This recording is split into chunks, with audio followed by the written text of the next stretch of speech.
Pemirsa, dua pencuri sepeda motor menembak pemilik kendaraan yang memergoki mereka di Kota Tangerang, Banten. Pencurian yang disertai penembakan ini terjadi pada siang hari di perumahan Bugel Indah. Rekaman kamera CCTV memperlihatkan dua pelaku ranmor keluar dari rumah korban. Mereka kepergok hendak mencuri sebuah sepeda motor yang berada di halaman rumah. Korban bernama Italia Chandra Kirana Putri kemudian mengejar kedua pelaku sambil meneriaki maling. Salah satu pelaku menembak korban dengan pistol dari jarak dekat. Korban tewas dalam perjalanan ke rumah sakit, sedangkan kedua pelaku melarikan diri menggunakan sepeda motor. Dalam lagi itu lagi nginstal komputer. Terus? Lagi main-main komputer, nggak lama cekcok. Saya mau keluar, nggak lama dengar tembakan. Udah langsung nggak saya lihat itu motornya bentuknya kayak apa. Berapa kali tembakan? Sekali dulu. Pas ketembakan itu ada yang tergeletak siapa? Korbannya doang. Kepolisian mendalami rekaman CCTV untuk mengungkap identitas kedua pelaku.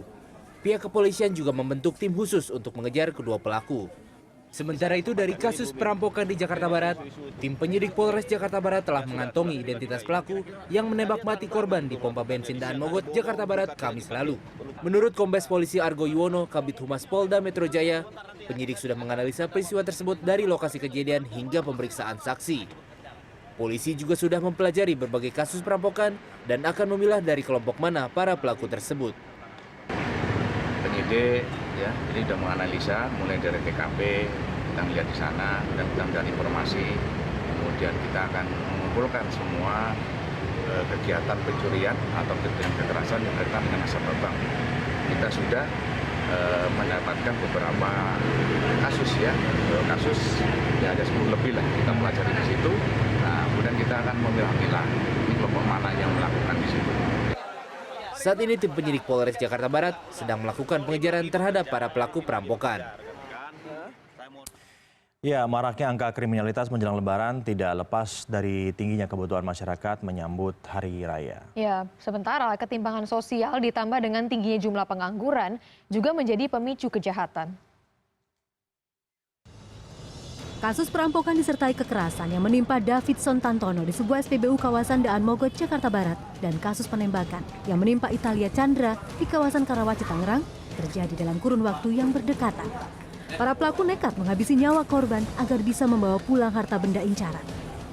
Modus kejahatan dilakukan oleh pelaku seperti terpola. Sebelum beraksi, pelaku seolah sudah memantau gerak-gerik korbannya.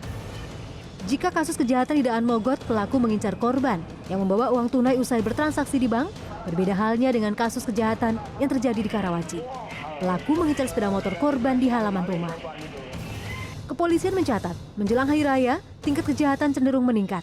Transaksi perbankan yang cenderung meningkat, serta kebutuhan yang mendesak, membuat pelaku kejahatan memanfaatkan peluang untuk mengambil keuntungan secara instan.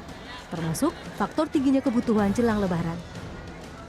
Harus bersifat mitigasi, yaitu sebelum kejadian, ketika kejadian, dan sesudah kejadian. Sebelum kita melakukan pencegahan dengan metode-metode pencegahan, kalau polisi itu ada preemptif, ada preventif, ya.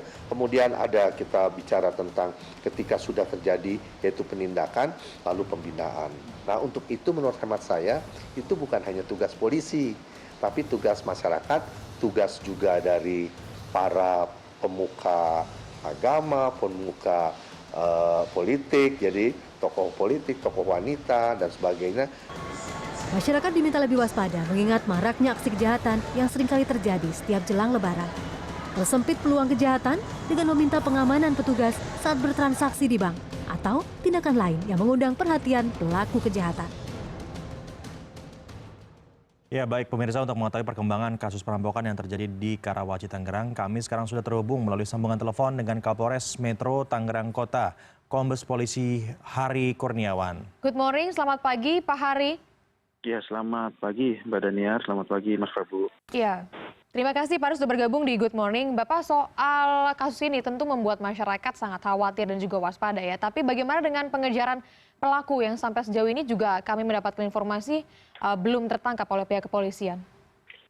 Ya, yang pertama kami laporkan, semalam sekitar pukul 24.00 korban baru selesai untuk dilakukan otopsi di Rumah Sakit Umum Tangerang, Mbak Daniar. Dari hasil tersebut kami mendapatkan laporan tertulis dari dokter forensik.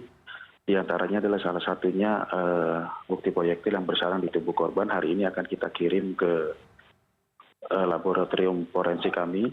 Selanjutnya pagi hari ini prosesi pemakaman 0900 di wilayah Tangerang.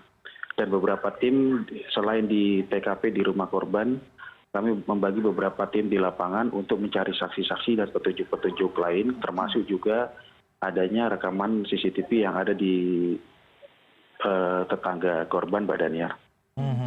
Dari CCTV, apakah masih belum bisa diketahui Pak identitas dari pelaku tersebut? Iya, kita sinkronkan dengan data yang beredar banyak Mas di tempat kami. Jadi ada beberapa CCTV dan memang ada beberapa berita-berita yang viral. Itu termasuk salah satu kita gabungkan dengan petunjuk-petunjuk yang secara manual memang sedang kita lakukan di lapangan dari pemeriksaan beberapa saksi-saksi terkait saksi di perumahan, saksi security dan saksi-saksi lain. Nah, termasuk petunjuk yang ada informasi CCTV dan yang berita-berita di media sosial itu berkembang pun kita gabungkan semuanya Mas. Nanti kita olah data tersebut, baru kita gabungkan bagaimana ciri-ciri pelaku tersebut. Ya, semoga dapat segera terungkap ya Bapak. Bapak, ini kan cukup mengkhawatirkan begitu ya adanya modus kriminalitas dengan membawa senjata api seperti ini. Bagaimana Pak ini bisa terjadi? Mengapa senjata api seperti itu bisa berada di tangan yang tidak seharusnya begitu? Ya, terkait masalah kepemilikan senjata api ini masih kita dalami Mas. Mudah-mudahan dengan nanti segera terungkap pelakunya baru kita bisa dapatkan motif ataupun kepemilikan senjata api tersebut. Nah, sampai dengan saat ini memang masih kita dalami tim di lapangan Mas. Baik, Pak Hari, mengingat juga pelaku sampai sejauh ini juga belum tertangkap, polisi masih terus mencari. Bagaimana antisipasi untuk warga Pak, untuk keamanan apalagi menjelang Lebaran nanti? Iya. Memang menjelang Lebaran kami sudah diperintahkan oleh pimpinan kami Bapak Kapolda adanya tren kenaikan dari situasi kriminalitas yang menjelang Lebaran. Nah, untuk itu kita fokuskan kepada tempat-tempat keramaian baik di perbankan, tempat perdagangan lain, pegadaian dan toko-toko emas. Nah, terkait kejadian kemarin yang memang perumahan Bogel di wilayah Karawaci itu ada perumahan yang cukup padat, Mbak. Jadi di kanan kirinya perumahannya juga masyarakatnya memang ada aktivitas yang ada dilakukan di rumahnya. Nah, kami juga mengimbau kepada warga masyarakat, baik security system ataupun jasa keamanan yang ada di perumahan-perumahan, turut berperan aktif juga untuk mengamankan lingkungannya menjadi polisi bagi dirinya sendiri. Jadi jangan cuek terhadap orang yang tidak dikenal ataupun tamu yang masuk, apalagi sampai berkeliling berputar-putar di salah satu perumahan, tetapi jasa keamanan masyarakat sekitar tidak seakan-akan memang tidak melihat ataupun tidak ada rasa kepedulian. Nah, ini kita himbau bersama-sama menjaga di lingkungannya masing-masing, Mbak. Baik, Kombes Pol Hari Kurniawan, terima kasih atas informasinya Pak di Good Morning hari ini.